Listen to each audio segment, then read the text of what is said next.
আজ ভারত পাকিস্তান ম্যাচের আগে আলোচনা নিয়ে নিউ ইয়র্কে ফিরছে। যেভাবে ব্যাটসম্যানদের সমস্যা পড়ছে তাতে নিয়ে পিচ বিতর্ক ক্রমশ বাড়ছে। যদিও রোহিত শর্মা জানিয়ে দিয়েছেন পিচ নিয়ে ভাবছেন না তিনি, এমনকি পাকিস্তানি ক্রিকেটারদের কথাও ভাবছেন না তারা। ভারতীয় ক্রিকেটারদের সামনে এটাই লক্ষ্য। ম্যাচের আগের দিন সাংবাদিক বৈঠকে রোহিত জানিয়েছেন শুধু নিজেদের খেলার কথা ভাবছেন না তারা। ভারত অধিনায়ক বললেন, আমরা মনে করি ভালো ক্রিকেট খেলাটাই আসল, প্রতিপক্ষ বা পিচ সেখানে গুরুত্বপূর্ণ নয়। আমাদের ভালো ক্রিকেট খেলতে হবে, তাই হলে যে কোনো পিচে যে কোনো প্রতিপক্ষের বিরুদ্ধে জিততে পারবো। পাকিস্তানের বিরুদ্ধে গত বছরের রেকর্ড ভালো ছিল। এশিয়া কাপ, টি-20 বিশ্বকাপ, একদিনের বিশ্বকাপে জিতেছেন টিম ইন্ডিয়া। তবে তার জন্য অতিরিক্ত আত্মবিশ্বাস রাখতে চান না তিনি। রোহিত বলেন, আমরা 7 মাস আগে ওদের বিরুদ্ধে এশিয়া কাপে খেলেছি, তারপর একদিনের বিশ্বকাপে খেলেছি, তাতে কিছু যায় আসে না।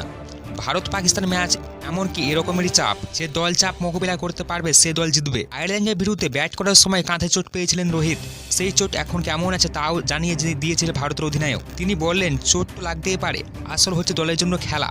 আমি পরিস্থিতি অনুযায়ী খেলার চেষ্টা করছি, কারণ নিউ ইয়র্কের পরিবেশ অন্য জায়গা থেকে আলাদা। প্রথম ম্যাচে আয়ারল্যান্ডের বিরুদ্ধে সহজ জয় পেয়েছে ভারত। অন্যদিকে পাকিস্তানের প্রথম ম্যাচে সুপার ওভারে নিউ ইয়র্কের বিরুদ্ধে হেরেছে। এই ম্যাচ পাকিস্তানের কাছে খুব গুরুত্বপূর্ণ।